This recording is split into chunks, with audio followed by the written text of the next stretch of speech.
Welcome to Field Talk, the podcast where we dive deep into the lives and experiences of individuals in different fields. I'm your host, Craig Sheffield, and in this episode, I have a very special guest, Reggie Ogletree. Reggie has had an incredible journey from studying architecture and landscape design to pursuing a career in human resources and eventually finding his passion in teaching English as a second language in Asia.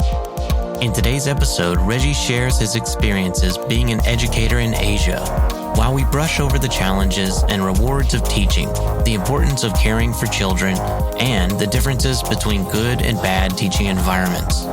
We delve into Reggie's transition from working in the United States to moving abroad, first to China and then to Taiwan. He shares insights on finding meaningful work, dealing with the shifting job market, and the benefits of living and teaching in Asia.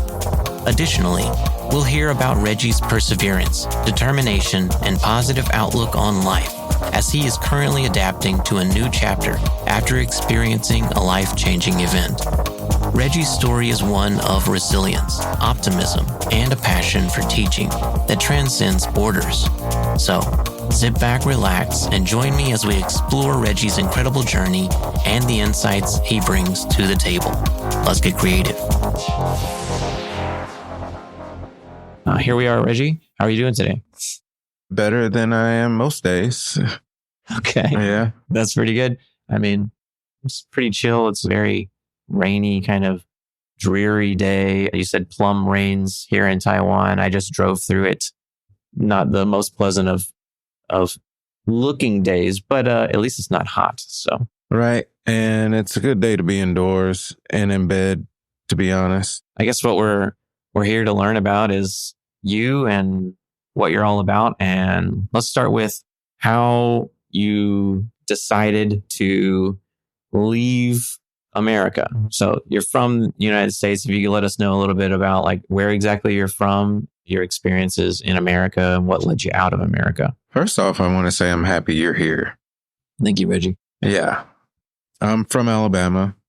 I've been away from Alabama for quite a few years, since a few weeks after graduation.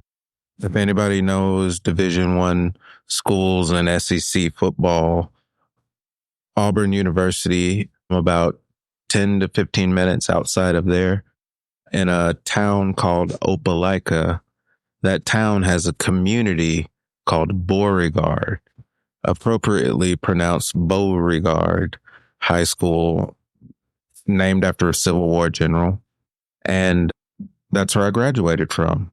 Once I graduated, I got a music scholarship to the University of North Alabama. Go Tuna, really the Lions. And from there, a world opened up for me. I realized I could go anywhere I wanted to. So I stayed there. I did what I needed to do and eventually moved to Philadelphia. So you graduated with, I assume, something related to music education, or? Believe it or not, I started with music education, and I realized teaching music wasn't a great thing in the state of Alabama, where they were cutting salaries for, public school teachers. So I switched to architecture and landscape design, and I would have needed to change colleges. So I transferred to Temple, but my job at the time was an account manager for a rent-to-own company. And just by moving to Philadelphia, my pay increased substantially. So I said, let's put school on hold for a second and explore this. And I did that for a few years. Okay, so you're an account manager, you said. Right? Yeah. What exactly does that mean? Explain what account manager does. Well, to do that, I have to explain what rent to own is. It's a place where you can go and rent merchandise for your home with no credit check, basically built on trust and checking reference. So as an account manager, I controlled accounts where I had to call the people and ensure that they paid on time. A lot of that is built on the business of relationship.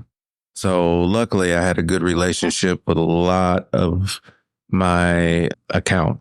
And because of that, I was very, very good at the job. And when I moved to Philadelphia, I was, much better at the job than most people. I guess Southern charm does go a long way, but I got promoted pretty quickly to store manager because my manager in Alabama trains people to be store managers, makes his job easier, apparently. So I got promoted pretty quickly and the money was good. So I just stayed there.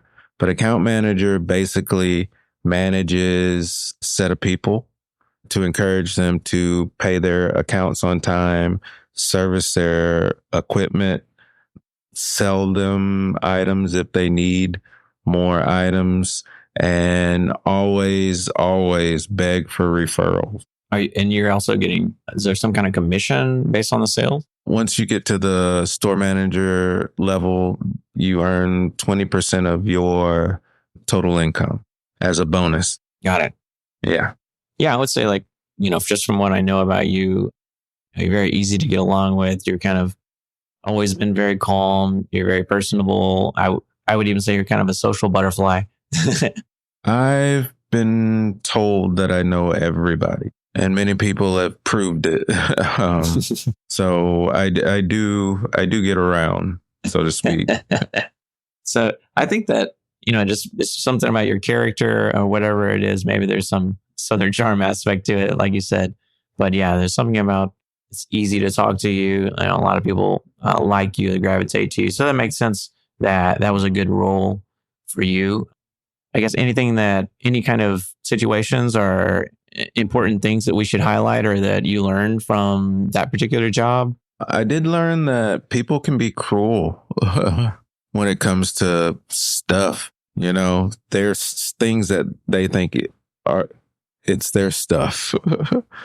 Like, don't take my thing out of the house, you blankety blank, blankety blank. Can we curse on this show? Yeah, you can say what you like. Okay. Yeah, people can be quite cruel, when they become attached to things. And it's also heartbreaking too when you have to go and take something that's absolutely necessary to a household, remove it from their home because of lack of payment, but try to be judicious about that sort of thing and give them every chance. Yeah, that'd be a tough situation. You're responsible for it, like repossessing something. Yeah, many, many times. Mm-hmm. Like a fridge. Oh, yeah. That would be huge. Yeah, well, it is huge. You have to carry it and put it on the back of a truck. Interesting. So did you actually you were managing people that would help you, come into the house, the home, and negotiate or talk with the homeowner or whoever was in the home with the items that they were renting from this company that you were working for. And then they would take the item out and you would have to get them to sign some paper or... Yeah, basically couldn't enter houses with minors. So a lot of people are very hip to this sort of thing. They know we come out on Saturdays if you're missing a payment, and they send their toddler to answer the door. They're like, my mom's not home. And I'm like, oh, so you're just home alone, buddy? Yeah, okay. Tell your mom I came by. As she's looking out of the blinds. Yeah, I can imagine that type of situation. But I totally understand why they would do this as well if you're trying to, repossess a refrigerator, for instance. Yeah, but it came with a lot of good opportunities for growth as well. Once again, I made it to store manager and got to go on a retreat, an annual store managers meeting to Las Vegas. Never ever in a million years thought I'd get to go to Vegas, but I went. Met Kareem Abdul-Jabbar, taller than tall. It was a great time. So there were some benefits about it. Like you said, not to mention the commission thing after you got to store manager, but you had some little trips that, like Las Vegas, for instance. Yeah. So, I mean, why'd you stop doing that? Eventually, the hours and the management got to me. I had a district manager that just was relentless with the command. So one day he decided to rich dad, poor dad, me, like, because he's clearly read all these books, and kept me on a conference call for about an hour, when he also directed me to send my staff out to do collections, the entire staff. So my store is open and I'm running the store alone in my office on a conference call. I look up and I see two gentlemen stealing a television, and I leave the conference call. I run out to go do something about it. They drop the TV and, cheese it or whatever. I single-handedly bring in this 55-inch flat screen television back through my set of double doors, and I get back on his conference call. And instead of giving me a chance to explain where I was and what I was doing, he chastised me for not being there for, the 11 minutes it took to get this television back. Right. Yeah. Yeah. So decisions had to be made almost immediately about where I was going in this sort of thing. Do I want to keep making money for him and cleaning his stores up? Or do I want to go back to Alabama and finish college? Mm-hmm. So he made a decision for me. He fired me for that. And luckily, Bush was in office, so I qualified for unemployment. And because my first quarter was really, really good, I got the maximum amount of unemployment. So I was able to move, relatively quickly, go back to Alabama, finish school with 2 degrees, not use them. Like before we go back to, your life in Alabama, I'd like to, first off, if somebody is still, living in the same place that they've always lived in, or the same state at least, right? Like I lived in Texas and I moved around in Texas, granted, but like I didn't leave Texas for a long time. And you moved out to Philadelphia. Texas is huge. I went to Louisiana for a year, but that wasn't far. Okay. Right. But, what was it like? Did you notice anything difference between, whenever you were back home per se, and then living in Philadelphia? Was there much of the biggest thing I noticed was just accents. People would comment on my accent while I lived in Alabama, and they would say I didn't have one. They would say, "Oh, he speaks so proper, and he doesn't have an accent. Where are you from? New York City?" Things like that. But I got to Alabama I got to Philadelphia, and they just pegged me as a Southern person immediately. They're like, "Where are you from?" It's very, very, very fast, when they themselves have a very deep, recognizable accent. Mm-hmm. South Philly Italians have like a very recognizable accent. West Philly, Cheltenham even, all of these areas have their own way of speaking and talking. Yeah. Was it just would you say, like, as far as the community, the culture that was there in Philadelphia, the same pretty much, or like more diverse? Or definitely more diverse, but there were a lot of similarities. I noticed when I lived in Manayunk, it was a group of young professionals. When I say group, it's a town of young professionals. So that town of young professionals, much like the young professionals anywhere else in the world, absolutely love to party. And when it's work time, it's time to work. When it's party time, it's time to party. It seems like that'd be a constant, no? Or you think it's more extreme there somehow? It's a little bit more extreme in the sense the area I lived was on a hill with a 12% grade. And, nobody really drove down there, but we walked down this hill. It's akin to like walking upstairs without stairs. Okay, yeah. Yeah, 12%. So we did that every weekend to go out, Imagine getting back was a little trickier. Yeah, if you got back. A lot of my friends were service industry people, bartenders, waiters.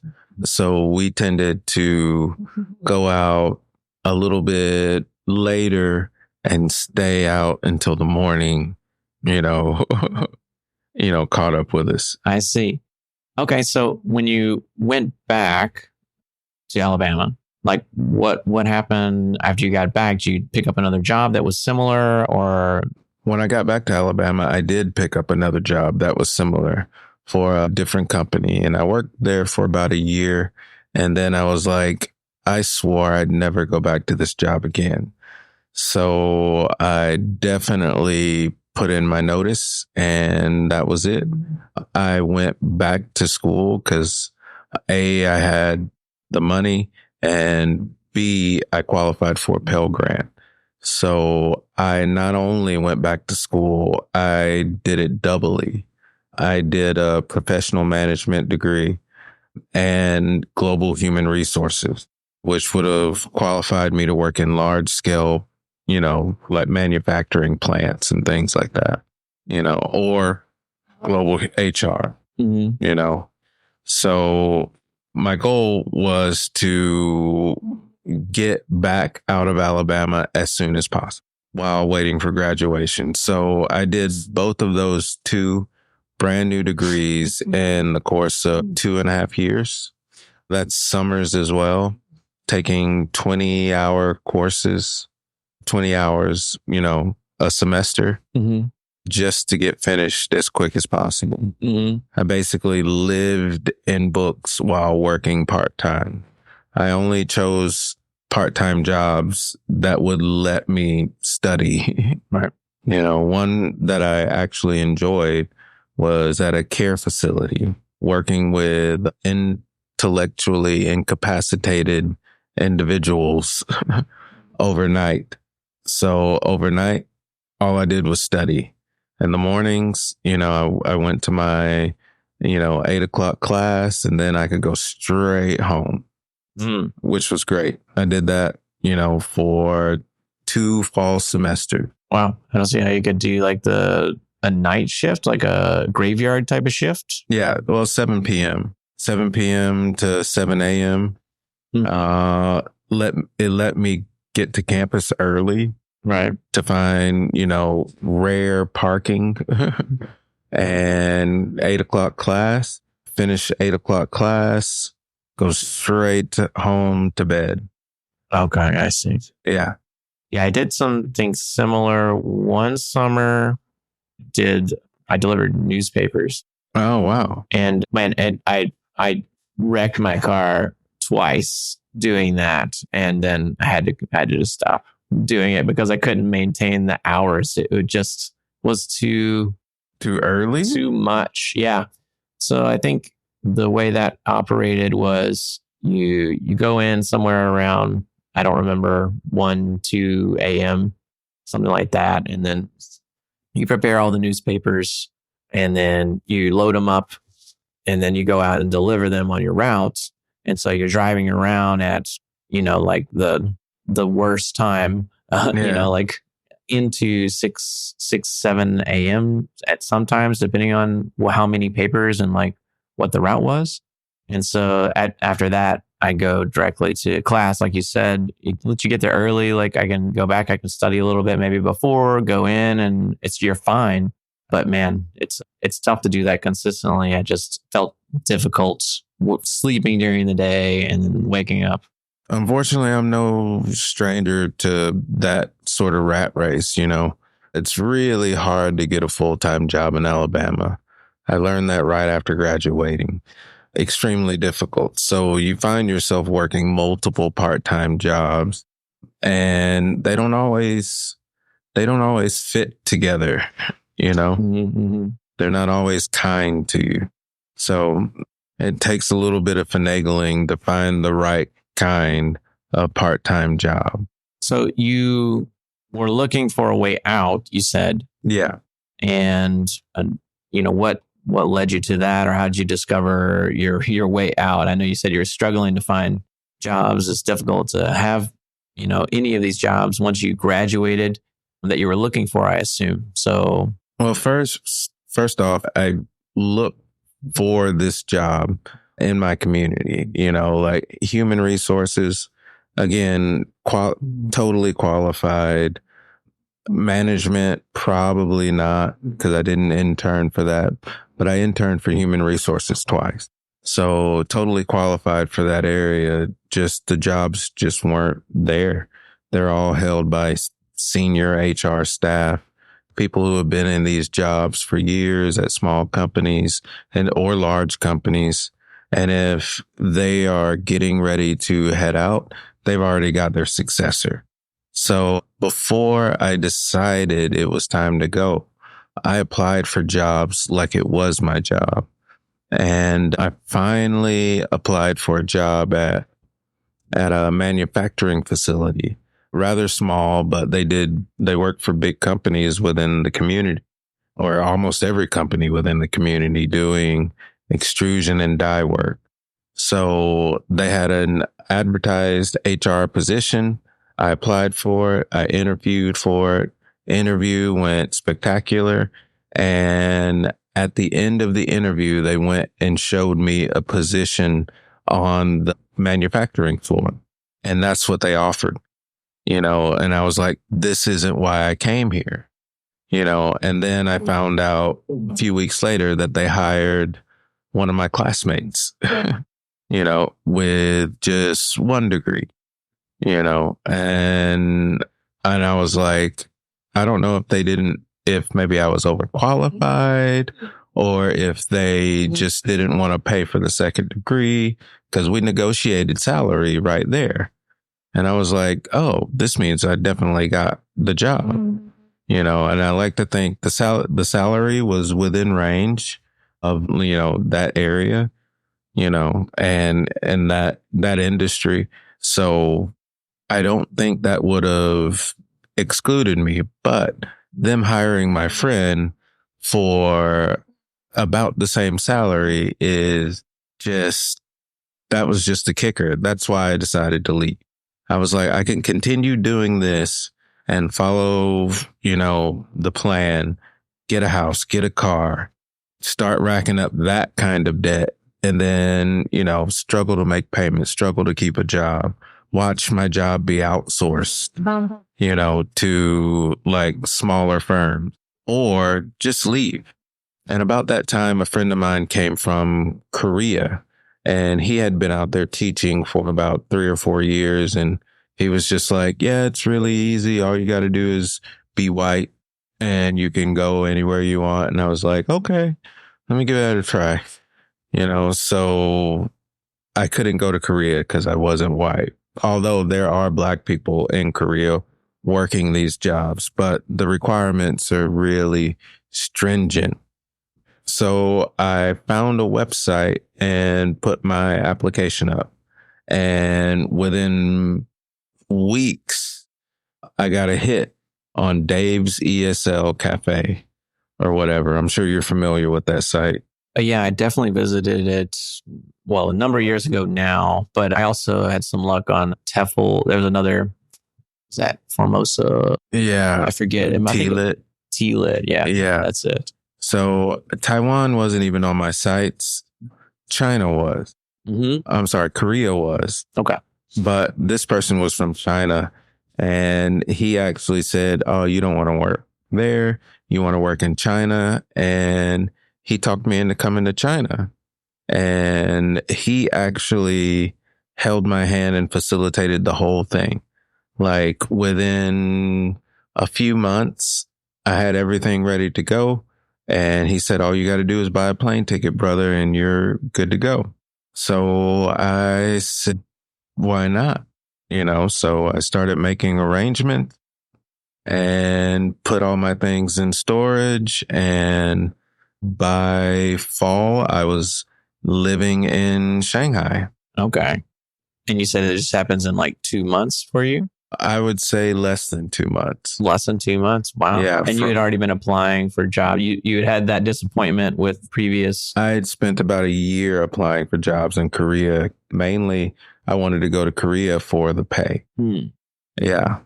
But again, it can be really difficult. But I think most of these jobs are really difficult to get unless you're already there. Okay, let's unpack some of that for just a moment.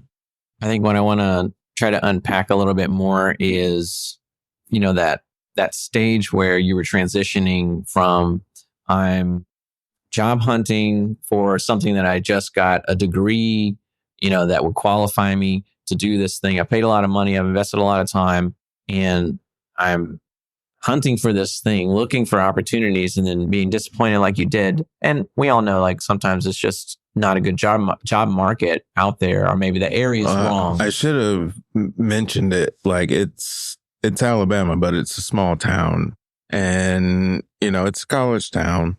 But also, it was during a period where everybody was getting rid of. They were shedding departments, to make room for IT. Because if you didn't have an IT person in there, who's going to hook up your Cat 5? You can call a guy to do that. So they were shedding things like HR, in-house HR, because firms could handle your payroll much easier, and they can handle the payroll of like 10 companies. A firm in an office this big with 2 ladies who used to be the HR for, like in-house HR for a grocery store, could handle human resources for 10 companies. And that would be an HR firm. So these are senior HR reps handling payroll, handling hiring, firing, all the stuff that, human resource, that why you have a in-house human resources person getting a salary. You could shed $50,000, 50 to 120,000, depending on how big your company is, by going with a firm for that. So at one point I was like, let's just start an HR firm, but there was already several in the area, doing that sort of thing. And those HR firms were just staffed with all the people who lost their jobs from, these companies that used to have HR, like Bob's Paint and whatever, biggest paint store and whatever, like with corporate accounts and things like that, having human resource, they don't anymore. Bob is now working at the small firm doing whatever it is Bob does now. So, you were looking for the job. You didn't find job opportunities. So then you said you met your friend that had come back from China recently. He came from Korea, and I just got to chatting with him, and it was just an answer to a lot of questions I had. Like, I need to do something else. I need to stop. Mentally, I was, beat down. Physically, like, I couldn't keep up the work that I was doing, working all these part-time jobs. Fortunate for me, like, towards the last year, I became a caregiver for a college professor. So she actually paid me a salary to take care of her and help transition her into a nursing home, which is a whole nother story if you got time for it. But she's the one that kind of encouraged me to go see the world. And that time before I left the country, she encouraged me to leave the country. She knew she would never use her Sky Miles again. So she donated them to me, and I bought a ticket to Europe. So I was able to see Europe for a few months, came back and finished my job with her, and everything was great. She was happy for the trip. She was so happy she helped me. I spent the rest of my time transitioning her to a nursing home and helping her house to be sold. And then, it came time to move to China. Okay. So you basically did like a very quick kind of prep to become a teacher in China, which you said originally you wanted to go to Korea, but did you actually apply to jobs in Korea? I spent a year applying to jobs in Korea. Right. So what was that? Doing Skype interviews. Can you tell me like what that experience was like and why exactly like you none of those worked out and you ended up just going to China and just getting a job on the ground, or you got a job in China before you even? I got a job in China before I even arrived, working for a Taiwanese company, no doubt. But more on that later. I spent a year applying for jobs in Korea. Many of them, when they ask for pictures, I already know that they're not going to reply. Many of them, when they ask for certain requirements, like transcripts, like where you went, some of them I know I'll get an interview, but I'm not going to get the job because they also asked for a picture. Basically, there's a hierarchy for certain things in Korea, unless you're there and you're hurting for a job. I was vying for real jobs, not working at Hagwon, which are kind of like cram schools or whatever. So I was kind of limited to what I could do because real schools mostly advertise. Hagwons don't advertise, but they are easy jobs to get, just like cram schools are easy jobs to get here. But because of my picture, my dreadlocks, my beard, things that I wasn't really willing to compromise on, even though I was a clean cut individual at the time, it's just, it's just too traditional a market. They would hire a motherly Black woman over a Black male. They would hire an absolute idiot if they were, no pun intended, blue hair or blue eyed and blonde. Yeah. Okay. Yeah. I think there's some preferences for sure. I've never applied in Korea, so I don't know any of that. It's not everywhere. It's just mainly the places that I was looking. I was told that if I was willing to live in the countryside outside of big cities, I'd probably have better luck. But me being me, I really wanted to see the city, or live like close enough to the city. I see. So that'd be a more competitive market. I'm sure there's more people applying for them first off, and then not being what they necessarily wanted or idealized perhaps also hurt that process. But you said you got a job in China without too much trouble, or how did that process go? That went really smooth. I was in contact with the guy that was going to be my direct supervisor. And when it was time, I moved to Shanghai and started training immediately. I'd say that process was like just the most flawless thing ever. But this is where it got interesting. When I got to Shanghai, they had an emergency replacement. I was originally hired for an area just south of Beijing, and that's where my contract was for. But because after training, they really needed someone in that area at a school, I decided to stick around because I could. And while I was there, I made lots of great friends. I lived in the largest city I've ever lived in before, got to experience quite a bit, and I was with people who had been there for years and years and years and years.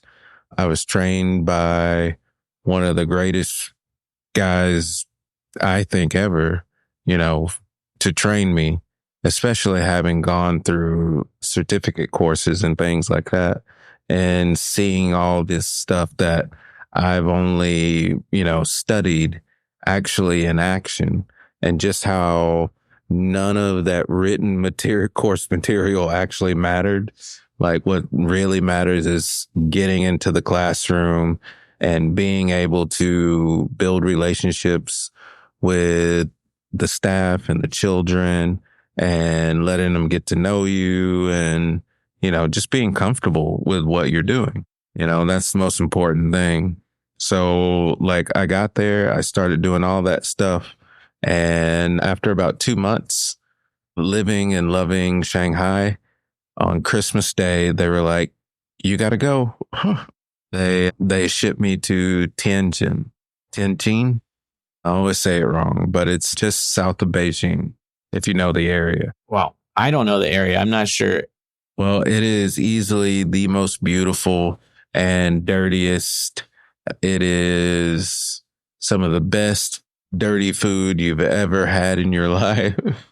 There is like everything is just extremes there. Like everywhere in China has its own dialect, and their dialect is more pirate-esque than anywhere. So it takes a special ear to really know what's going on and what they're saying. Like you really got to listen in. I've had conversations with people where they don't even move their lips. Very hard. That made it exceptionally hard. But luckily, there was such a diverse group of foreigners there that made it easy to get along with. I had a place to go to feel at home. I had my local places to go where they were just happy to see me, where luckily I could use my Chinese, but I didn't have to use too much of it, because I did not have that traditional, like Tianjin accent. And it was close to Beijing, so traveling was nice. And close to the north, like Harbin. So I'm just thinking about, we've kind of been talking about abstractions of, you going to school and then, moving to Philadelphia and then coming back and getting another job and then moving to China. We didn't really talk about any times as far as like years. So like, let's just like put a pin in this one at least. Do you remember a rough year when you moved to Shanghai, perhaps? 2013. 13? Okay, so it's over 10 years ago, 11 years ago now, which means all the other things would have happened prior to that. And just to help everybody else, like when did you graduate, let's say like high school, and like start that first part of the journey that we kind of started on? Year 2000. I graduated college 2011.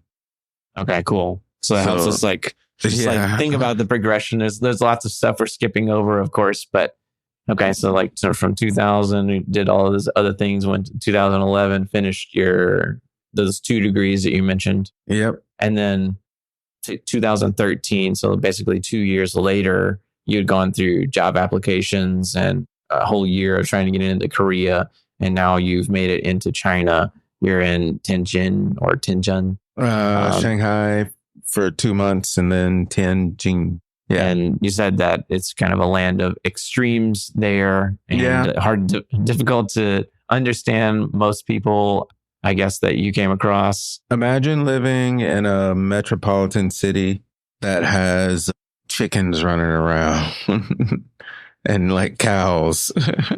Okay, yeah, that seems very odd. Constant construction, it also looks exactly like you think China should. There's a lot of traditional buildings, juxtaposed with German architecture and modern Chinese like lit buildings. So there's just so much going on. That's why I say the beauty is unparalleled. But occasionally, more occasionally, super often actually, the pollution was just so bad.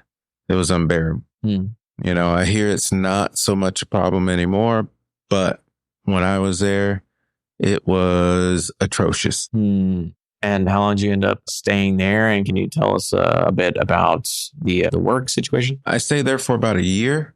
Again, working for a Bushiban cram school.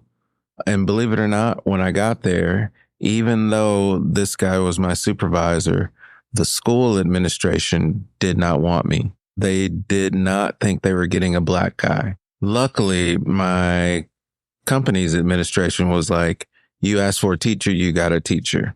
And we all made it work. After a while, they left that part alone. And towards the end, when I was going to leave, they were sad to see me go. Students and teachers, students and administration. What made you, you said only a year, so it's a pretty short stay. I completely understand. Well, actually less than a year, because I spent the first 2 months of my contract in Shanghai. I just didn't re-sign a new contract. Many of my friends, I was in a band called Temple Dog. Many of my friends had left, and it was time for me to leave too. So I went back to Shanghai to go be with my other friend. And I stayed there until it was time to move to Taiwan. Okay. So stuck with the same company when you went to Shanghai? Yeah. That was the beauty of it, because there were always jobs with this company. You said you found that company through like Dave's ESL or? Well, one of the supervisors of that company found me. Because you posted on a forum type website? I just dropped my website on dropped my resume on Dave's ESL, which is funny because I need to take it off. I'm still getting job offers from that very, very old CV. So, yeah. Okay. So they reached out to you and it worked out. You stayed there for approximately 3 years, you said? 2 years. 2 years. 2 years total.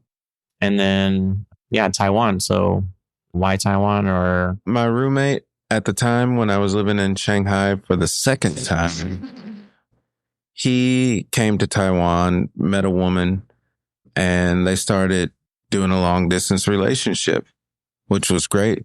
She came to China quite often. He went to Taiwan quite often. And eventually I had the opportunity to go myself. I got off the airplane. I saw palm trees. I saw modern things, and I saw unrestricted internet.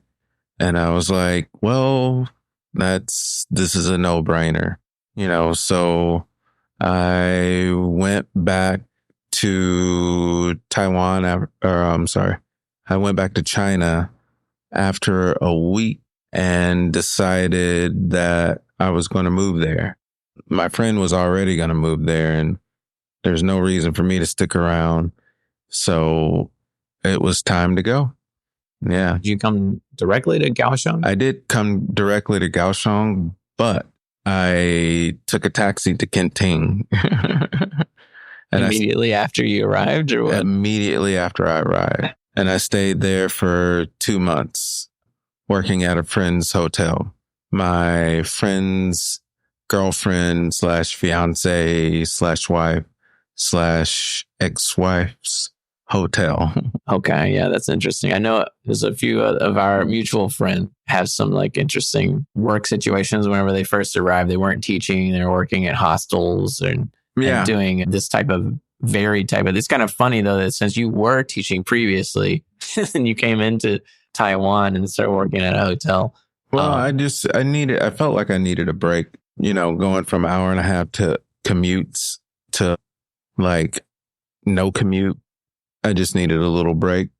And the sunshine was just all you could ask for. Blue water.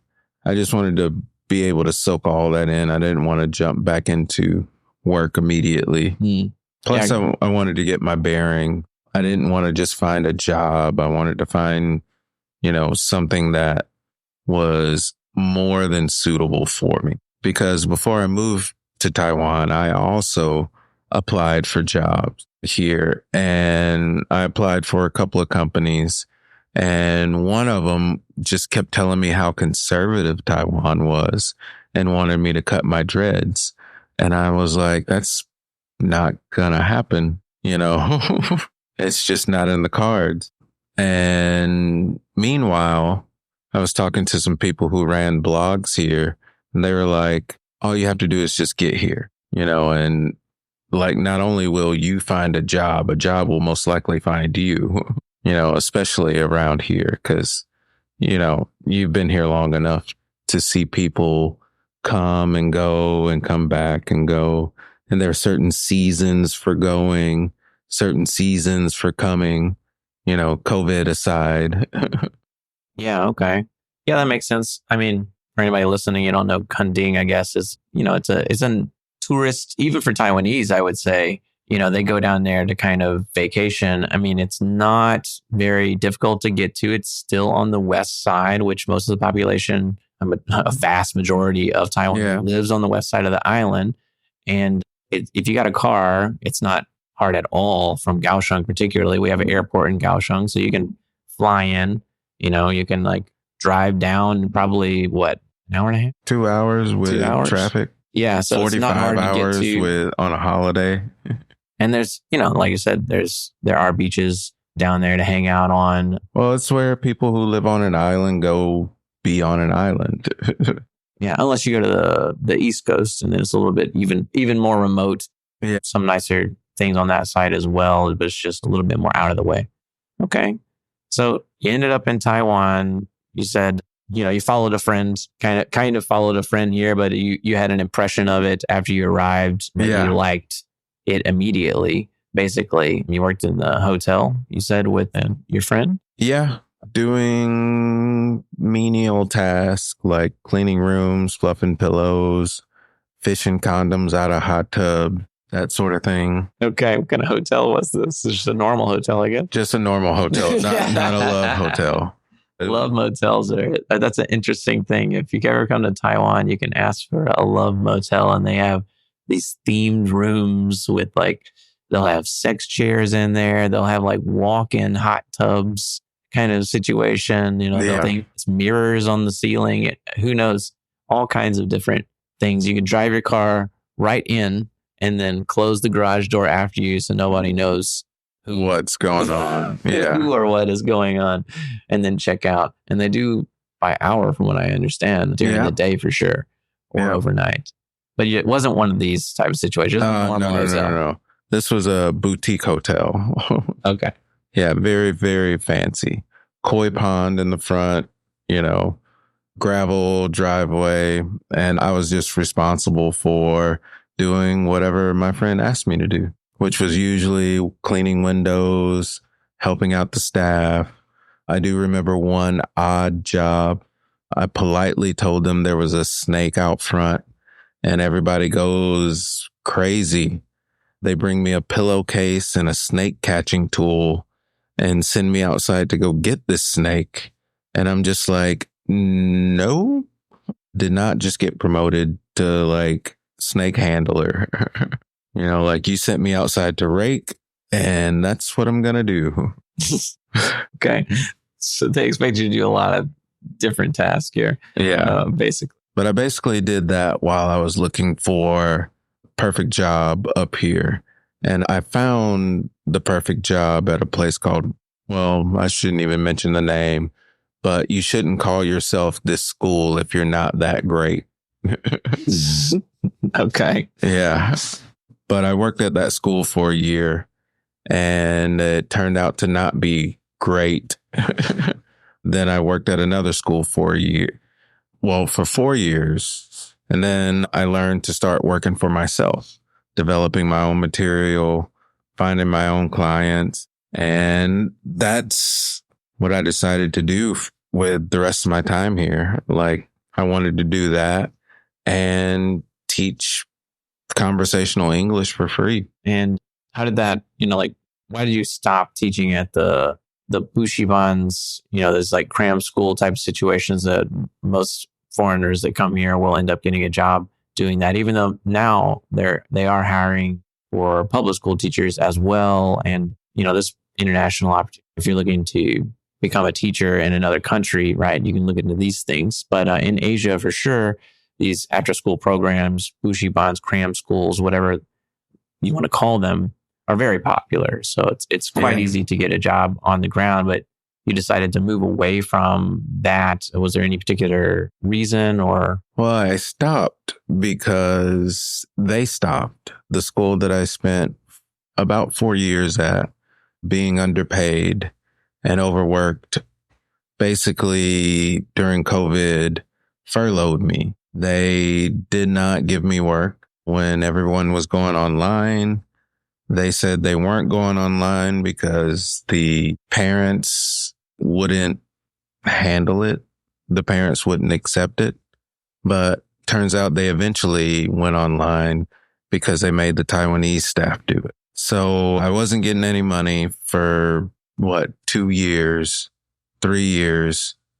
And the only thing that kept me afloat during that time was my private lessons. So they made the decision for me. Yeah. And that gave me a lot of time to think and study and learn more about, like statistical analysis and things like that and programming. And I decided to put together like a little consulting agency and these free lessons that I've yet to pull the trigger on. So basically that timeline we were following earlier, like 2013 was in Shanghai, right? So I guess that was like 2 years after that. In about 2015, you ended up coming to Taiwan, right? And that's about the time I met you, if I remember correctly. Yeah. And I think we were in a band like 40 minutes later. Yeah. I mean, I do remember just meeting you and then immediately inviting you to a rehearsal. I think it was just that time where there was lots of things going on, I guess. Yeah. Yeah. So plenty of fun things had happened in all of the progression. I'm sure that we're kind of skimming over a bit in Taiwan because then COVID happened. I completely blank out on all the numbers and years for COVID. But, a number of years ago at this point, what we're talking about after 2020 for sure, right? Yeah. So you had been teaching for a while in Taiwan, and then that happened with private lessons becoming more of your primary source of income because out of necessity. Yeah, actually, since I've been here, I'd been teaching private lessons. Once I came back up from Kending, that's kind of what started it, this job and an offer for private lessons. So I just kept building and building and building upon that,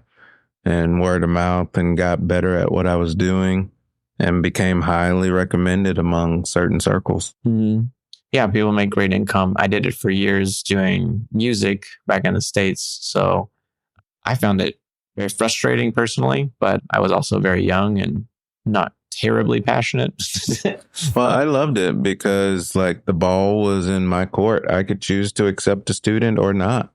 And oftentimes, like when my schedule was already a bit, too full, I could gift these students to deserving teachers that, would actually treat them well. I could match personality, like here's a little girl who loves the color. Okay, I got like 3 or 4 artists that'll treat her right, Okay, so the private lessons, you would say you preferred more than anything else that you had done previously? Oh, yeah. More money, more flexibility, working directly with the parents, no middleman telling me like, oh, the parents won't accept this. Yes, they will. They're standing right here. They know what they accept and what they don't accept. You get to build a little bit more of a personal relationship and schedule with the children, not to mention the cultural aspect. I learned more about Taiwan culture just by being in the homes with these parents and children than I ever have in a cram school. Mm-hmm. Teaching a Christmas, like lesson in July, or dressing up for Halloween and running around the neighborhood. Like I've learned so much just about little things, not to mention parenting as well, because that plays a huge part in how I manage my classroom, for cram school.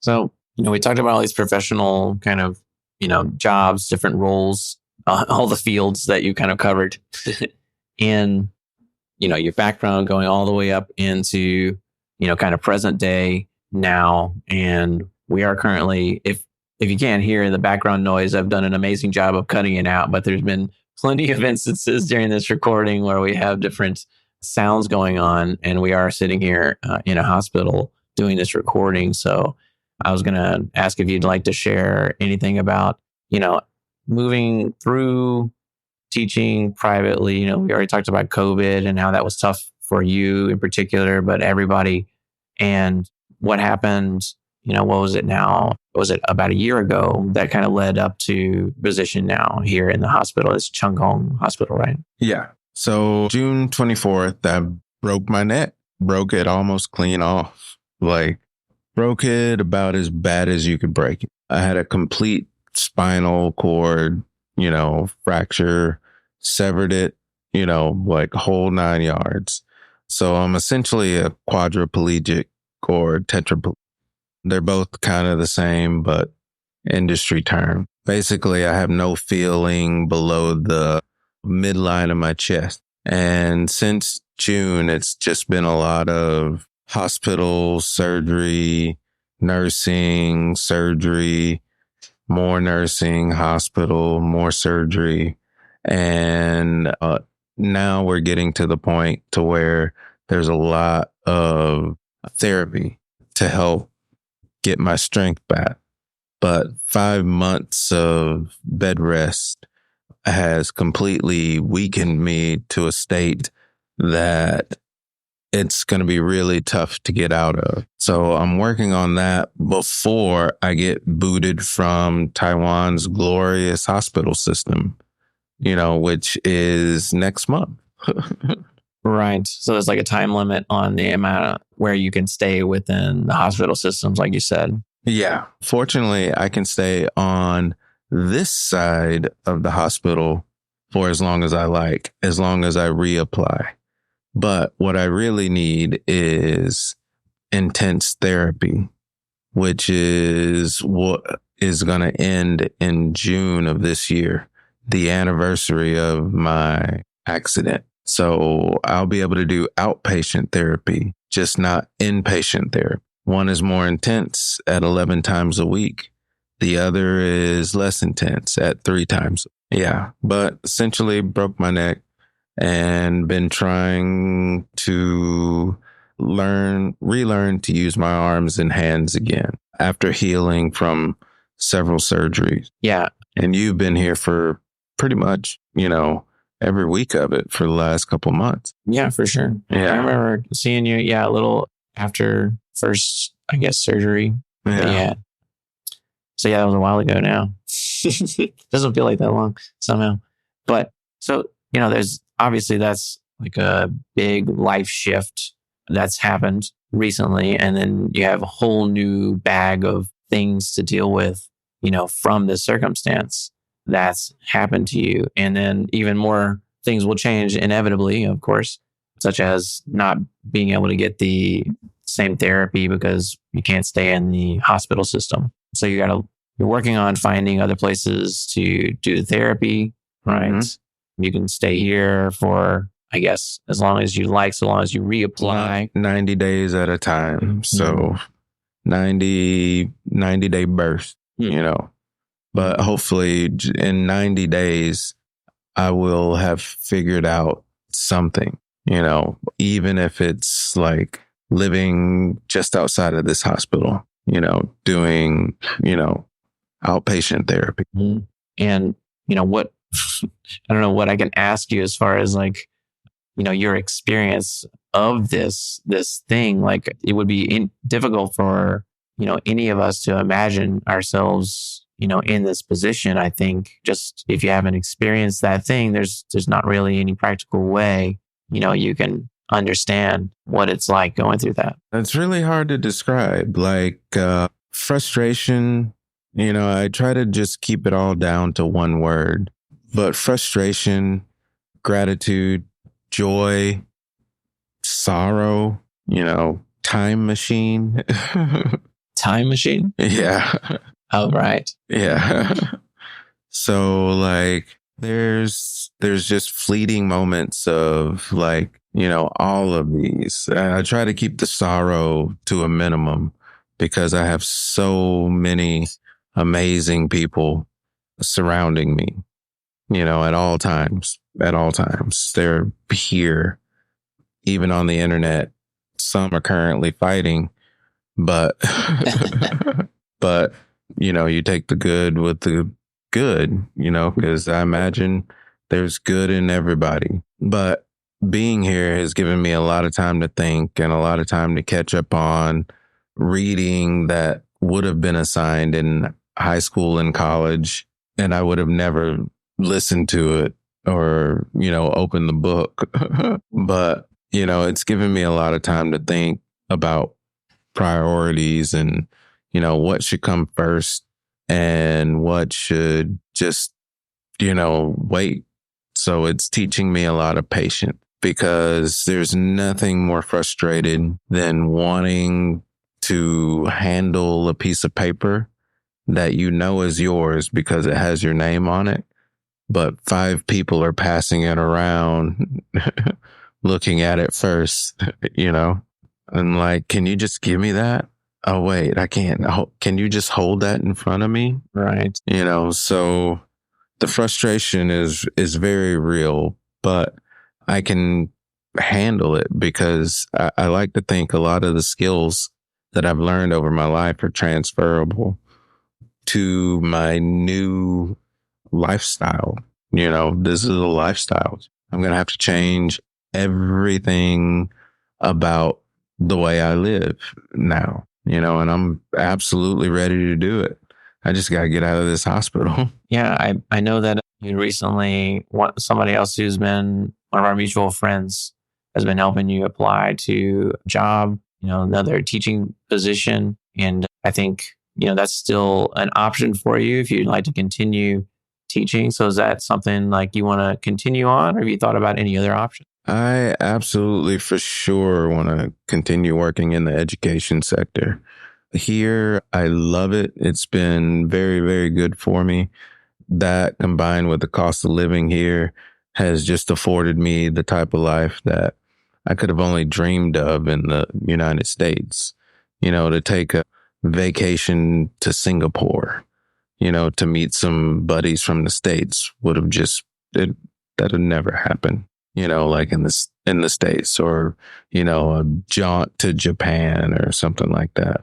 So I want to stay here. I want to continue in the education sector, and teaching online is something that I kind of learned to do during COVID, because even private teaching, out of respect to my families, the clients that I teach, we moved to online and they were more than happy to do it. So it helped me develop some techniques that I think are pretty unique to online teaching in Taiwan to help keep the children happy and the parents happy, just using tools that we use every day. So I am definitely going to do that job and continue to teach my private lessons the second my fingers start working. But right now I've got voice command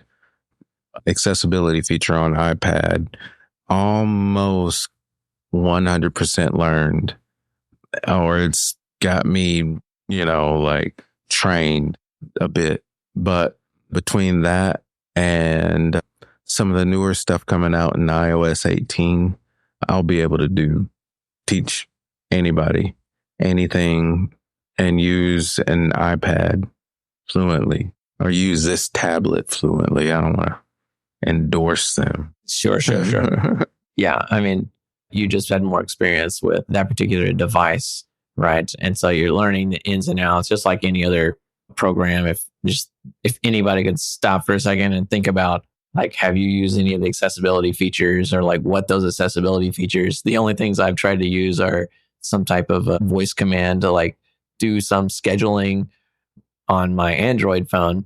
Yeah. And it's very frustrating. It doesn't actually always behave the way that I want. I think we're getting better with large language models, now as an interpreting what I say as an action. But I remember with Tweety and I, we were actually racing. And so it's like, okay, you enter it in manually. I'm going to try to use, voice assistant through my phone. And we did it. And she actually won. Like I couldn't get the commands to do what I wanted exactly how I wanted before she could actually enter it in manually. So it's definitely its own thing to learn, but I'm glad that you're finding success with it and you are, you feel like you will be able to do teaching and continue doing the thing that said give you so much, freedom and the lifestyle that you enjoy here in Taiwan. Yeah, that and education is it was my first major. Originally I wanted to be a music educator.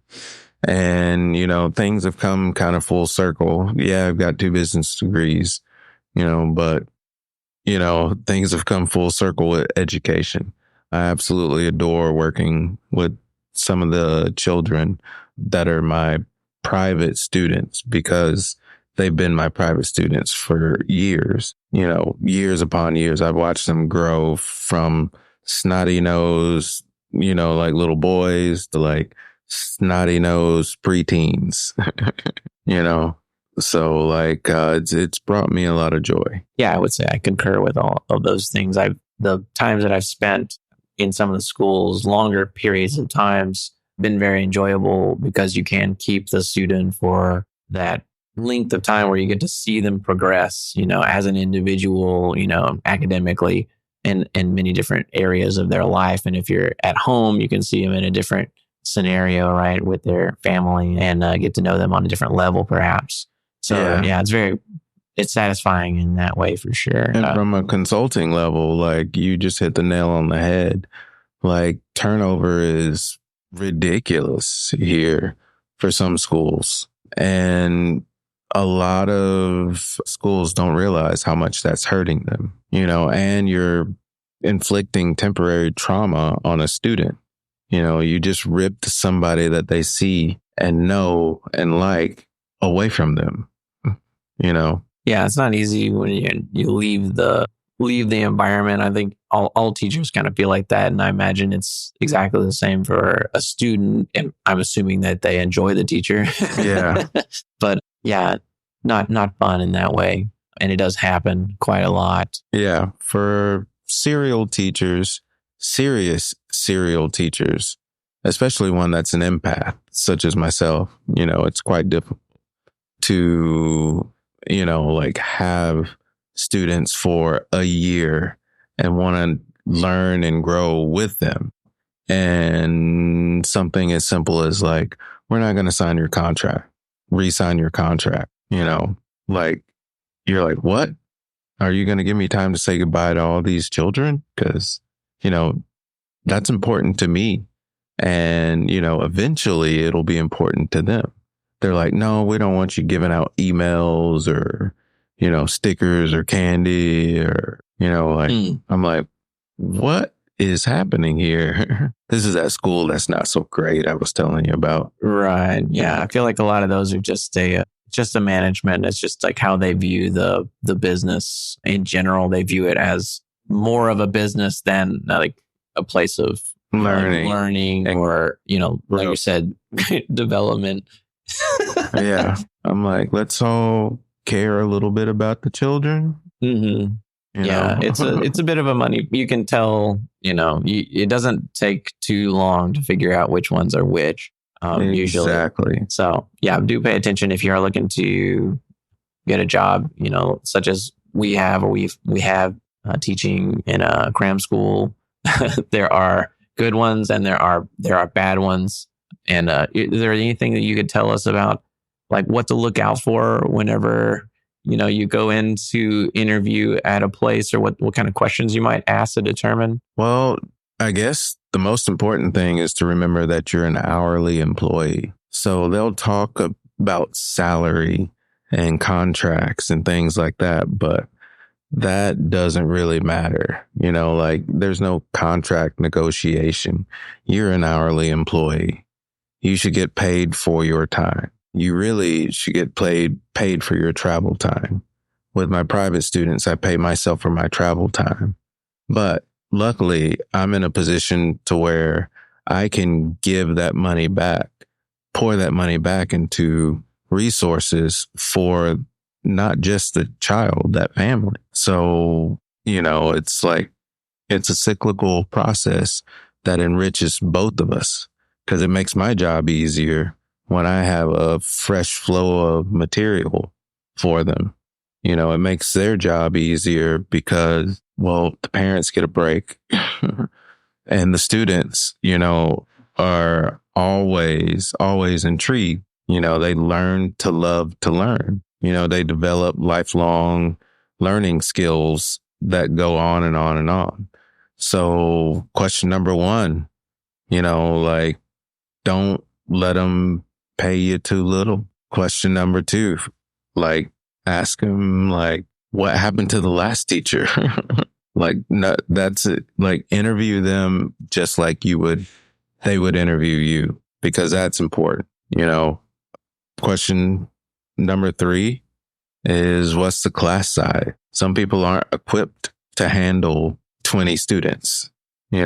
Some people are, and it's could be the difference between like liking your job or wanting to leave the country because you hate your job so much.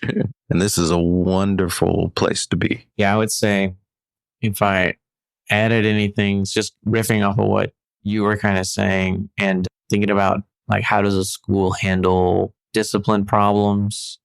What are the, is there some kind of relationship with the parents? Like some schools will ask you to do meetings with the parents, right? And so you get to actually talk with them and develop some kind of relationship with them. The discipline aspect of it is, how does a school actually handle any kind of disciplinary issues with students? Would be another kind of telltale sign.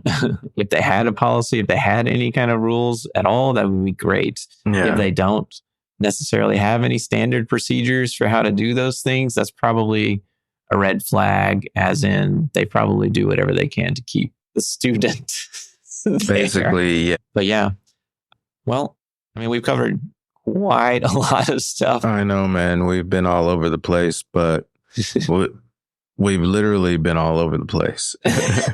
Yeah, I mean, I could have asked you about your time in Europe. You said you spent a few months there traveling around. Maybe we can, if we find some more time, we'll have another interview. Maybe after you get out of the hospital and get going with everything. Yeah. How about any last words about people maybe in a similar situation to you, or looking to maybe, I don't know, step out and do something different? Any kind of advice you might leave our audience with? Asia is crazy. I mean, it's absolutely crazy. But if you feel stuck, it's a great place to come. The cost of living alone, for instance, I'm in the hospital right now, and has been costly, but luckily tons of friends who help raise money to help cover my surgery. But I have insurance, health insurance, that's highly affordable. I mean, it's ridiculously affordable. I lived here and I paid taxes, and now I have a permanent visa. These are things that, most places don't offer. Most people don't know that they can just get up and go, and all it takes is a plane ticket and a destination and a little research. Well, research before you fly there, I guess. But still, teaching English in Asia has just been absolutely great. And you can go as far as you want to. For those of you who hold a bachelor's of any sort, you can get fifth year program from most colleges and be qualified to teach in the United States. And that would get you a job that pays quite substantially here or in another country like Thailand or Cambodia or Singapore. It's quite easy to do. And these are very inexpensive programs. 6,000 USD, is the one that I intend to do for my teaching certificate. My advice is, if you don't want to stay, you don't have to stay. Yeah. So get out and do your thing. If that's something you're been thinking about, giving you a lot of advice to avenues that you can look into. Thanks so much for, taking all this time and sharing so many things with me and everybody that's listening to this. Is there any place that people could contact you or find out more about you if they wanted to make any donations to help you, or if they wanted to take an English lesson? Or basically Facebook, Reggie's Recovery. That's about the best place to find any information on me, who I am, what I'm about, contact information. Everything is there. Reggie's Recovery on Facebook. It's an open group, so you should be able to join immediately. All right, great. Well, definitely point people toward that. Like I said, been a pleasure talking to you, Reggie, again. Yeah, man. Thank you for the chicken. All right, let's eat. Bye. As I conclude this episode with Reggie Ogletree, I feel truly lucky to have met someone like him and find great pleasure in reflecting on the powerful messages he shared. One thing that really stood out to me is Reggie's dedication to finding a fulfilling career despite encountering numerous challenges along the way. His resilience is truly inspiring. Reflecting on things, I'd like to leave you with my own 3 takeaways. Number 1, negotiate fair employment conditions. When considering job offers, especially in the education sector, leverage negotiations to secure fair pay and inquire about class sizes and turnover rates during the interview process. This ensures you are entering a favorable work environment and sets a positive foundation for your professional journey. Number 2, explore alternative career paths. If you're facing challenges in your current career trajectory, explore alternative opportunities within related fields, or consider pursuing additional education to pivot into a new career path. Reggie's journey from store manager to HR and ultimately to teaching in Asia reflects the potential for career transitions and growth. Number 3, embrace resilience and adaptation. In the face of unexpected life challenges, develop resilience and adaptability to navigate new circumstances. Reggie's story of overcoming a serious injury and adapting to a new lifestyle reflects the importance of resilience in facing unexpected obstacles, both in personal and professional contexts. Remember, every career path has its twists and turns, but it's our ability to navigate them that truly defines our success. Thank you for joining me on this episode of Field Talk. If you'd like to show your support for Reggie, learn more about him, or make a donation, you can find links in the show notes. Until next time, keep exploring new horizons and embracing the challenges that come your way, and stay compassionate and creative.